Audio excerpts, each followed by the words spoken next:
new year is here. So what will 2026 bring to Philly? Will more city council members come after the mayor?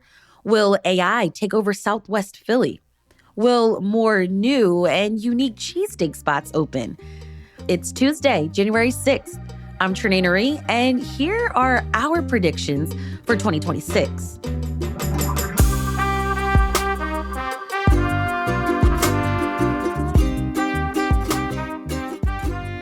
Our executive producer, Matt Katz, our producer, Abby Fritz, and our newsletter editor, Siani Colón, are here. Hey, y'all. Happy New Year. Happy New Year, guys. Woo-hoo. How long can we say Happy New Year? Like until the rest of this week? Until Valentine's Day. Oh, okay, Yeah, great. that's how it works. Well, Happy New Year. I'm so excited. I'm energized. It's like a restart, a new beginning. I'm feeling pretty optimistic for the city this year. And so we are going to share 2 or 3 things that we predict will happen in Philly this year. You ready?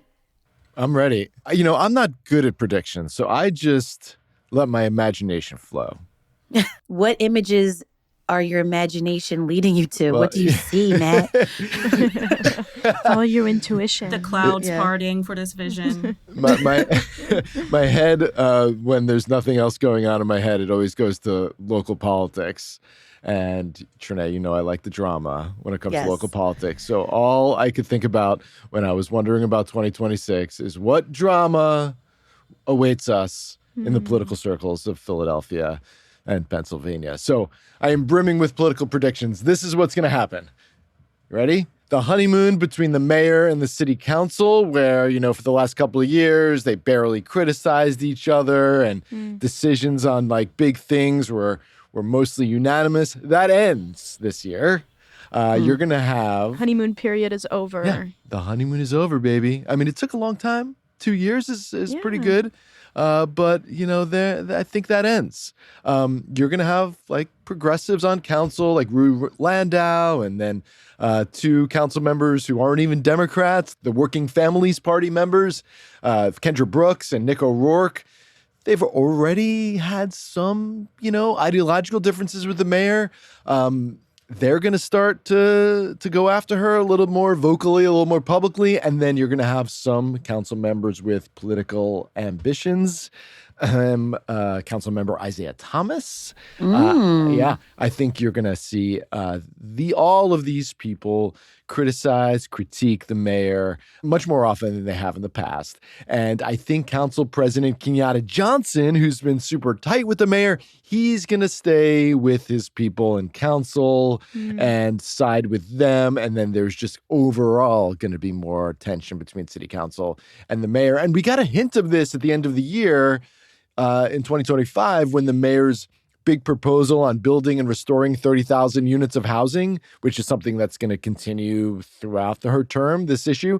There was already some daylight between her and council members when it comes to this proposal because, you know, she wants to really focus on helping people in the middle class. Council wants people who are poor to be prioritized in this program to build and create more housing.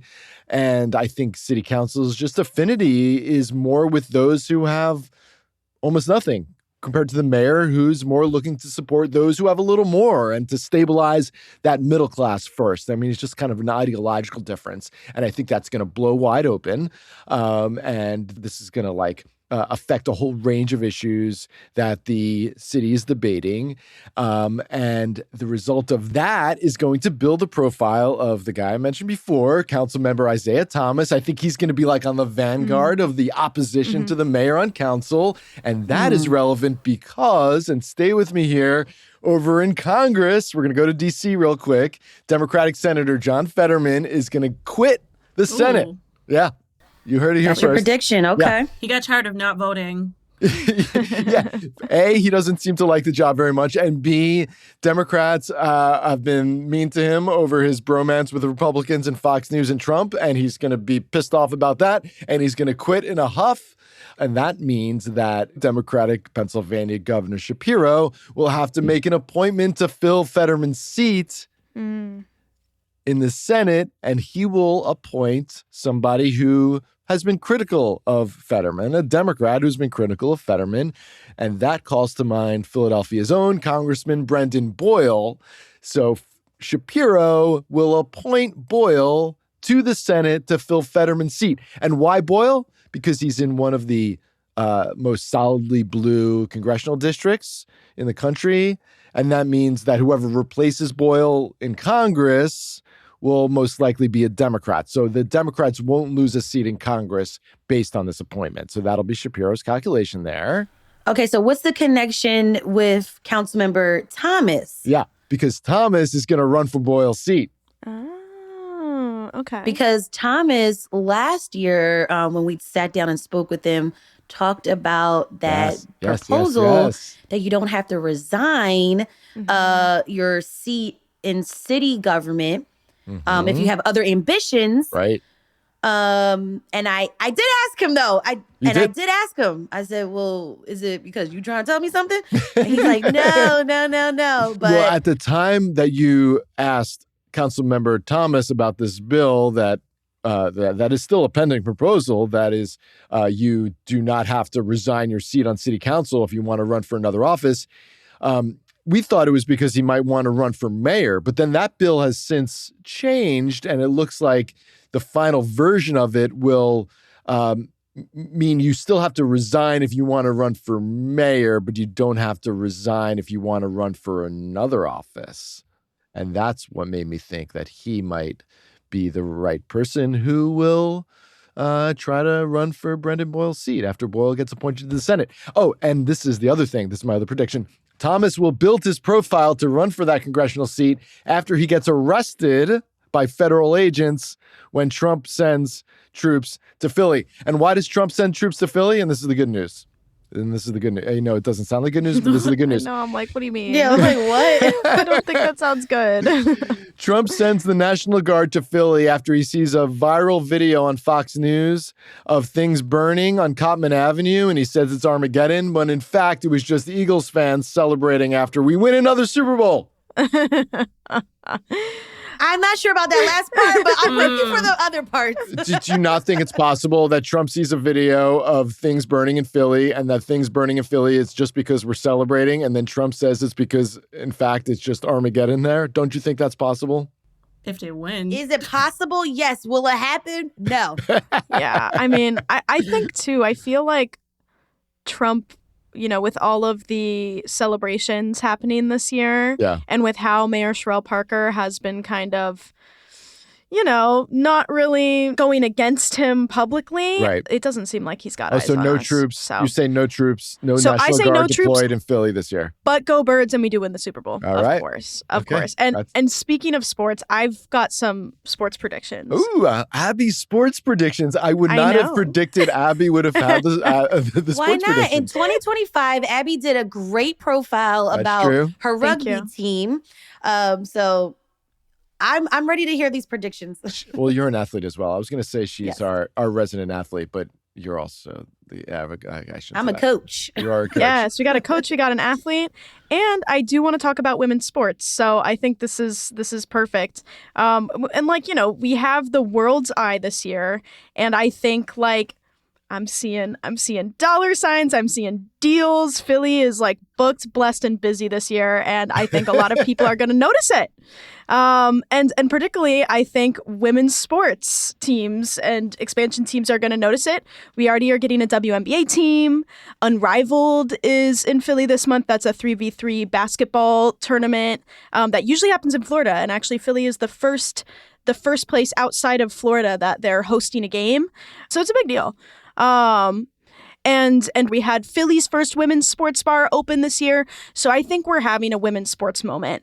And I am looking at pro women's hockey, the PWHL. They currently have 8 teams, and they added 2 this year. They're hot. If you haven't watched the PWHL, I think it is such a fun hockey game to watch. Like over the first season, like they have gotten so much more physical.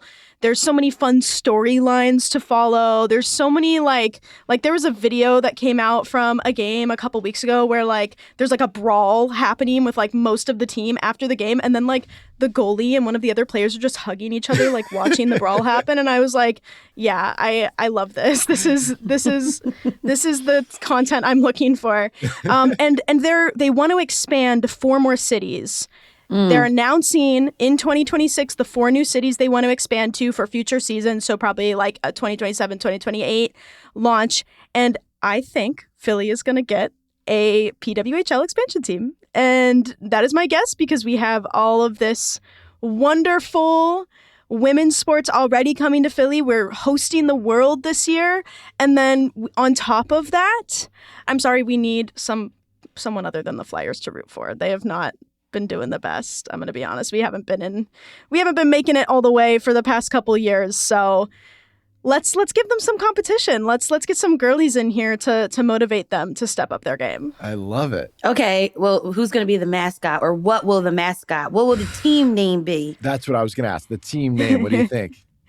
I don't know, because I don't think Gritty needs a girlfriend, so I don't think it should be related at all. I think it needs. Wait, is Gritty male? Gritty doesn't need a partner. Yeah, Gritty doesn't need a partner. Okay, good. But I feel like the PWHL, like a lot of the names are like the Scepters and like the Charge. So I feel like it's going to be kind of like I'm thinking an action word. So I don't know. Philadelphia Nightmares on Ice. Nightmares would be kind of cool. Nightmares. Yeah, Dreams and Nightmares. It's a Meek Mill reference. That's true. That's a Meek Mill reference. Okay, so Boston Fleet, Minnesota Frost, Montreal Victoire. Victoire. Wow, that's different. Philadelphia Wooder Ice. I think I like that a little bit. I That's think I like it good. because the ice. If the Montreal team can use French, we can use Philadelphian. Oh, what's that like creature that lives in the Delaware, that like lizard-like creature? The Eastern Hellbender. It's Pennsylvania's official state amphibian.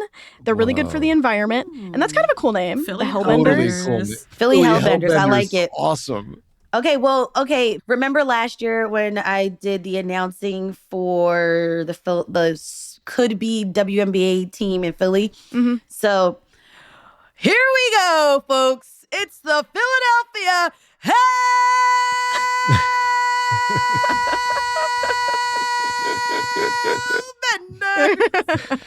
You'd kill a Spanish soccer broadcast. Really? Maybe they should hire me for FIFA. Yes, Awesome. That's my prediction. I need you for calling a game. 2026. That's my great. gosh. Oh, I hope that happens. We'll keep workshopping names and mascots and Gritty's dating options. I've seen him at the Pride Parade, so, leave the options open. Hey. But you're totally right about needing something new for Philly, and that goes beyond just sports. Is it just me, or does it feel like Philly is always in a constant state of being a work in progress? Something is always getting done. When it will be done, that is the real question. There's a lot of infrastructure projects happening for 2026 and lining things up for the future. But everyone may not be in agreement on what new thing Philly needs. Something that I've been keeping an eye on and that's been stirring controversy is, of course, the rise of AI. We had an episode on City Hall's use of AI, and that dropped not long after a City Council committee hearing happened on the subject. As we see, we're hearing AI, ChatGPT, all of that everywhere all the time now, but all of that needs to be powered somehow, and that's why we're seeing billions of dollars being invested across the country for AI data centers, including in PA. Amazon's already invested $20 billion for AI infrastructure in the state. So when it comes to powering AI, at least when we're talking about PA, much of the proposed sites and investments I've read about have been on the western side of the state. But in the past year, there's been pushback to a proposed data center in Conshohocken and a proposed data center to replace the Pennhurst Asylum. Y'all. Oh, wow. I didn't know about that. The Enquirer's Instagram comments on the story about that were wild. People were upset. It was wild in there. And then at the end of November, the Bellwether District in Southwest Philly, which if you're like, what the heck is that? That's the site that's replacing the former refinery that had blew up a few years ago. The Bellwether District was kind of hush-hush on whether a data center could be one of the uses of the site. And that has also started to get some pushback. I've already seen some posts of people encouraging people to write to city council.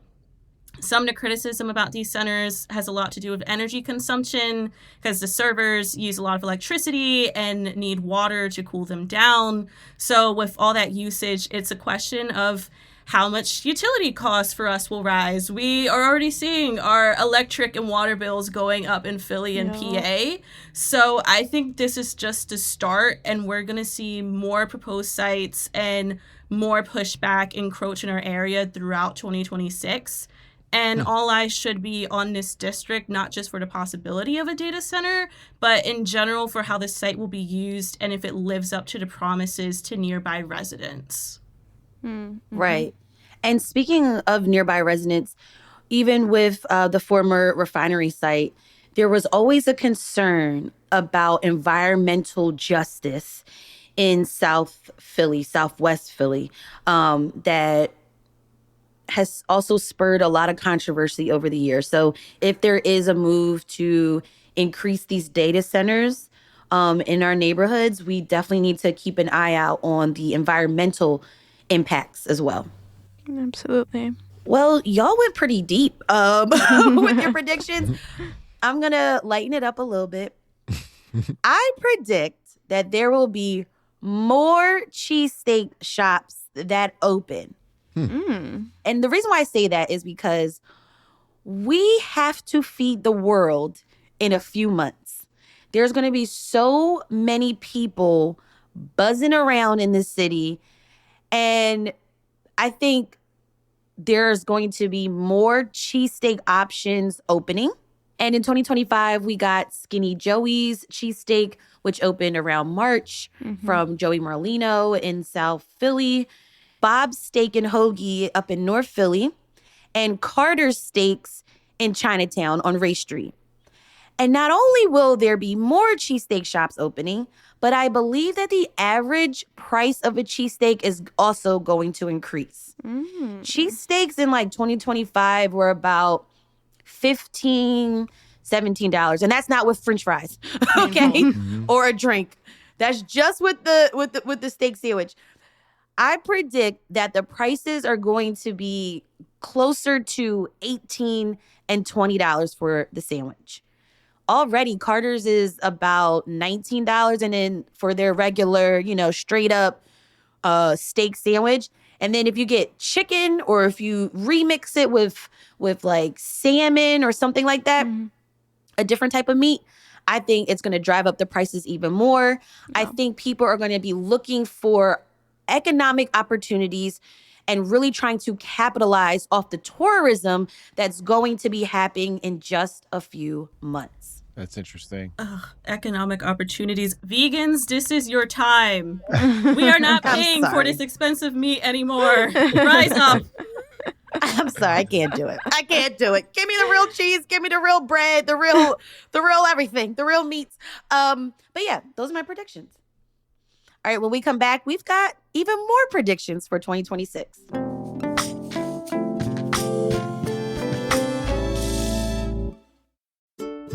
PA Preferred makes it easy to choose local and support the farmers who grow and make the food and products we rely on every day. And the variety is honestly incredible. Pennsylvania isn't just dairy and sweet corn. We're the #1 mushroom-producing state in the country. We've got apples, hops, honey, maple syrup, flowers, and even fibers from alpacas and sheep. If you want to find PA Preferred products near you, start at papreferred.com. You can search for farms, farmers markets, and local producers in your neighborhood.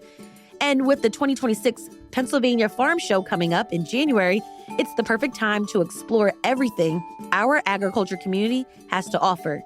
Choose local, choose PA Preferred. Visit papreferred.com. That's papreferred.com. Paid for with Pennsylvania tax dollars. All right, let's get into some more predictions. So it might be risky to predict crime data, but with the start of a new year and how 2025 went, I want to be optimistic. Looking back, 2021 was our deadliest year, most recent years, with 562 homicides. But since then, our homicide numbers have been on the decline, and significant strides were made in 2024 and 2025. And not just violent crime, property crimes have also been declining.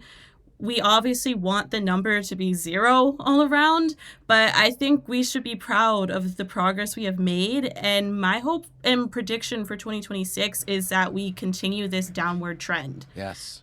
Amen. Maybe it isn't a sharp decline, but we at least continue to work our way down and expand violence prevention efforts. I hope it's also in conjunction with a continued decline in overdose deaths, which we've seen go in the right direction. And I hope that continues to go down as well. Yes, I think with that, we have to keep an eye on the contamination that's happening with other drugs being mixed into the drug supply. But, continue to expand people's access to Narcan and access to medical care to help keep these overdose deaths down. Secondly, 2025 felt like the year of the hobby. There is an activity out there for everybody, no matter how niche. I just joined a D&D campaign, so you can't say you're bored. Do not disturb. Because my phone's staying on Do Not Disturb. Dungeons and Dragons. Listen, it is... okay. My cleric is a little bit of a hassle, but we're out there, we're adventuring. There's so many different activities people can do. There's so many groups that have cropped up within the past year, whether you're into crafting or music, running, philosophy. If you need a club, there is one out there. Check out the directory on Join Philly if you need a starting place.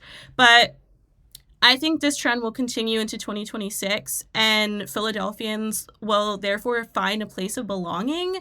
And I bring this up after talking about crime because I think what helps our communities feel safer is by getting to know our neighbors, being involved in our communities, and looking out for each other. And I'm in no way saying joining a running club is going to solve gun violence in a city. That's not how that works, and there's so many factors to think about. But what I am saying is that I think we live in times where we feel more distrustful of one another. We're quicker to anger. We're lonelier. We're desperate. And having a positive outlet, a place where you belong, and a support system you can go to, that helps us stay connected to each other and want to invest more in our community instead of feeling helpless.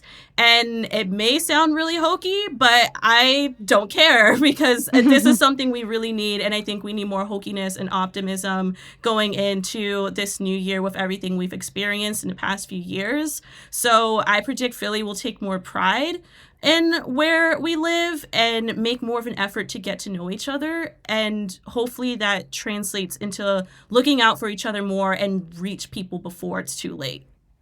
I love that too. And it's so beautiful. And I think I'm going to take up the hobby of screaming on the Schuylkill. I don't know. Letting it out. Remember that? Oh, God. The moms group, like the moms group. yeah, the Yes. moms group that like lets out their frustration, yelling over Yes. the wire. Yeah, See, a positive Yeah. outlet.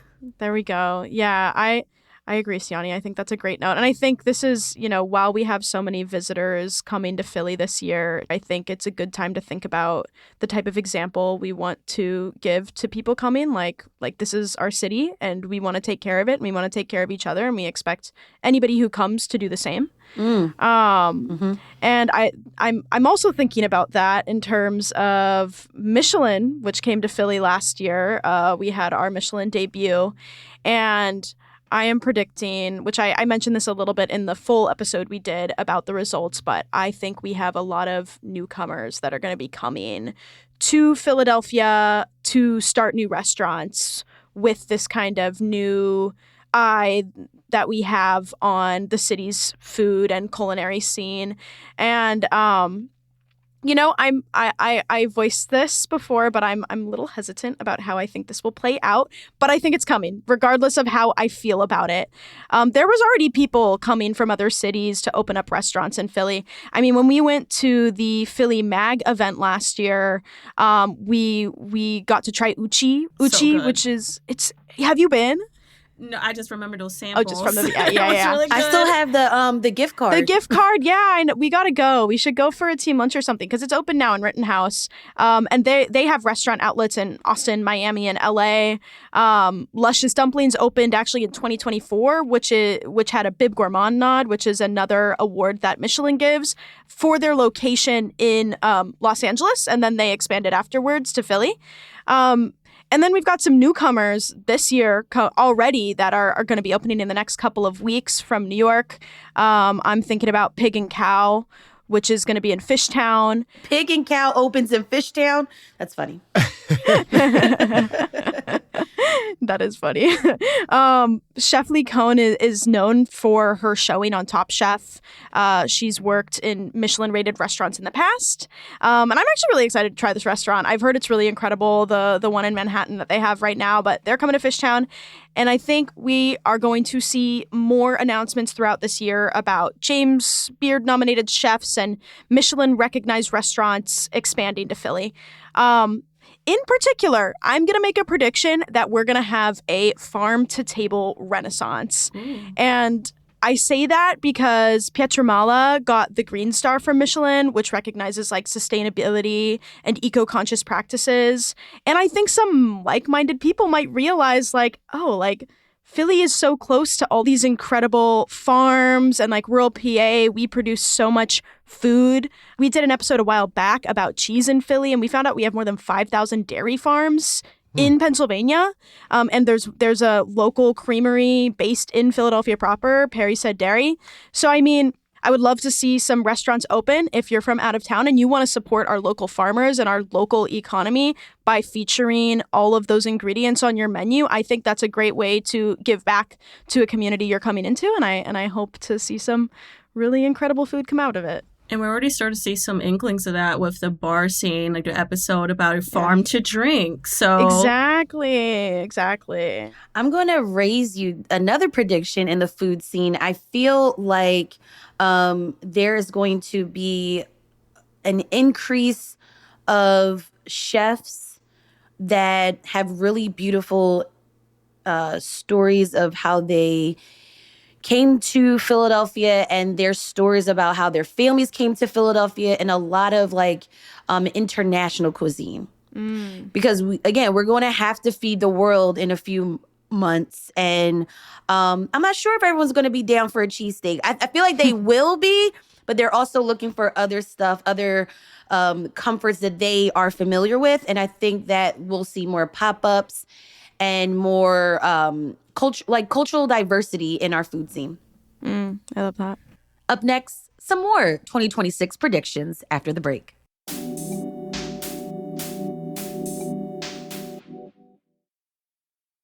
Now, Abby, I really loved how you started off the second half of predictions that you had, and it kind of made me think of this next prediction and how we as Philadelphians treat our city is going to be very reflective of how others treat our city.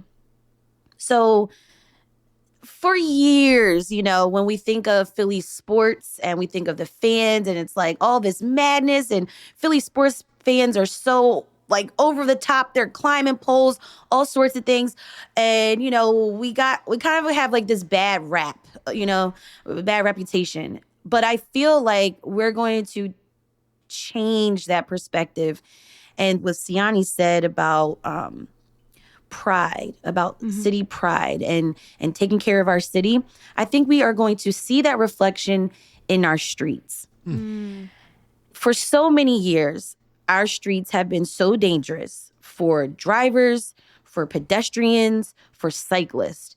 This is going to be the turning point this year, 2026. This is the turning point because we are going to embrace sharing the roads more.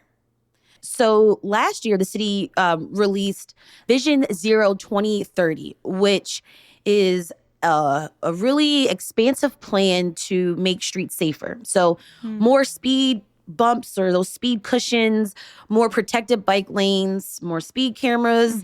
And I believe that because of the increase of tourism, people are going to be walking around. People are going to be jumping in Ubers and Lyfts or Waymos. I don't know.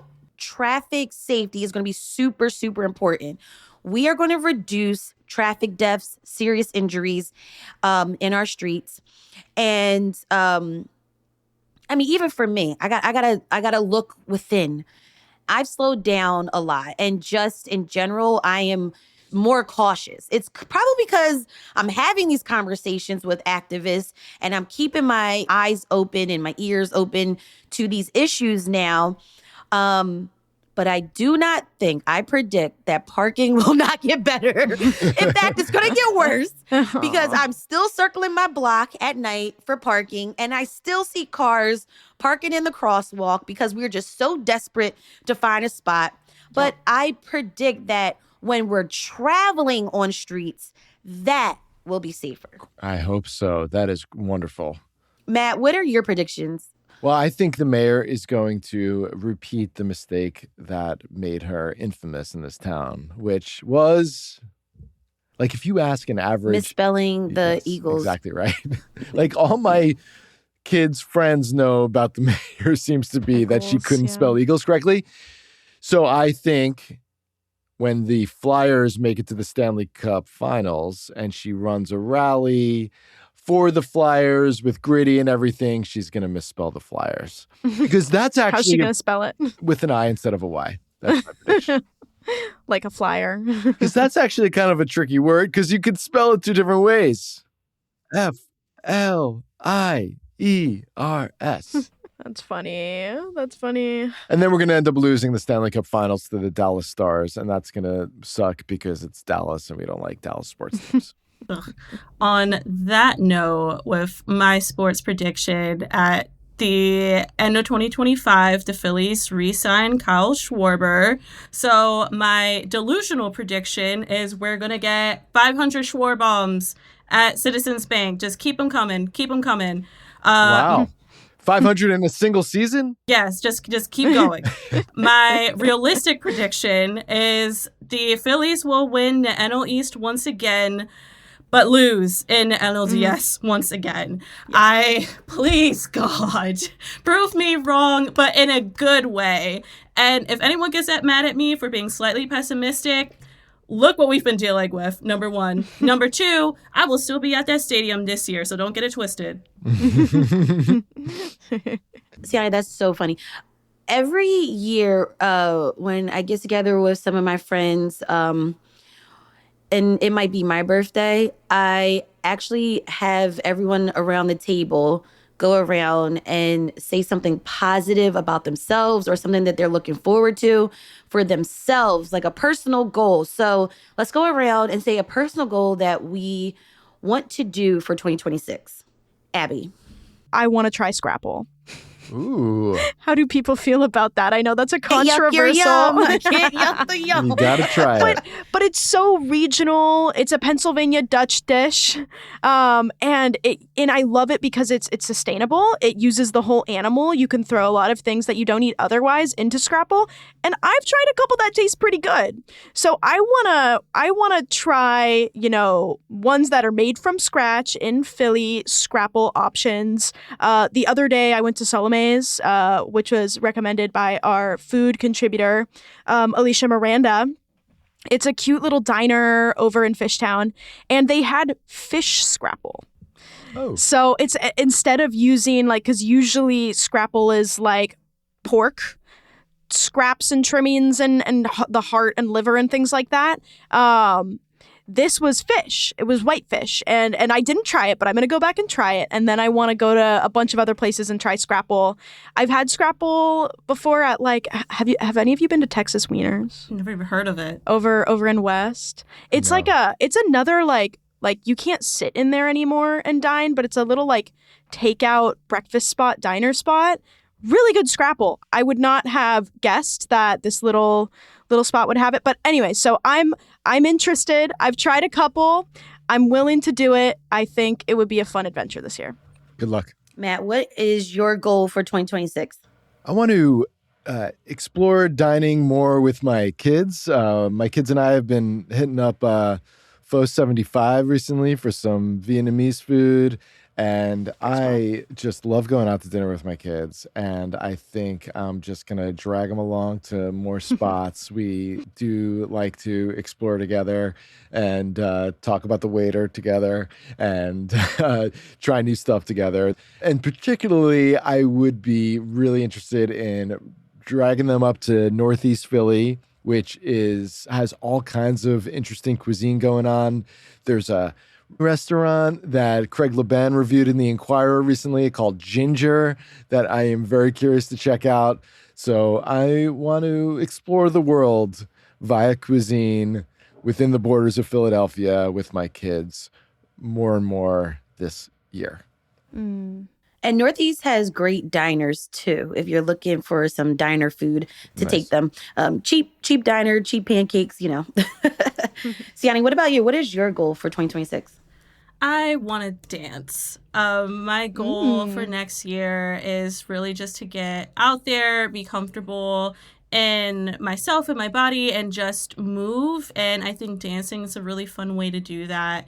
I took a one-day Latin dance workshop last September and really enjoyed it. So, some salsa classes, maybe bomba, channel my high school self and do a K-pop dance class maybe. Yes. And just head up, because Bach Bar always has different on-site dance, social dances and lessons happening. Same with Bailar and FDR. And there's a bunch of studios in the city. I made a roundup of places you can move and groove, but I am a hypocrite and have not gone myself. So I will take my own advice and use that as a guide to take some lessons this year.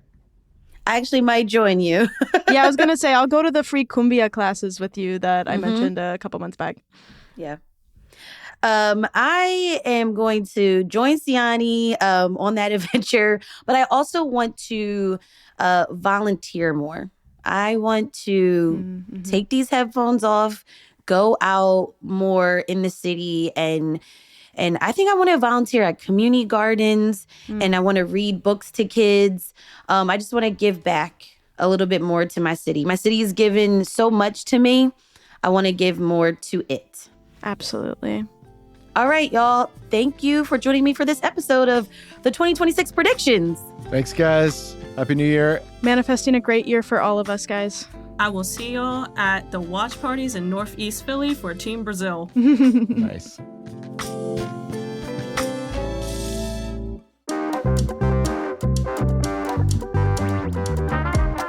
All right, that's all for us today here on CityCast Philly. If you enjoyed this episode about our 2026 predictions, let us know what your predictions are. Also, rate the show, leave us a review, and hit that subscribe button. Be sure to sign up for our morning newsletter so you can learn more about what else Philly's talking about. And don't forget, you can support the show and get great perks by becoming a CityCast Philly neighbor at membership.citycast.fm.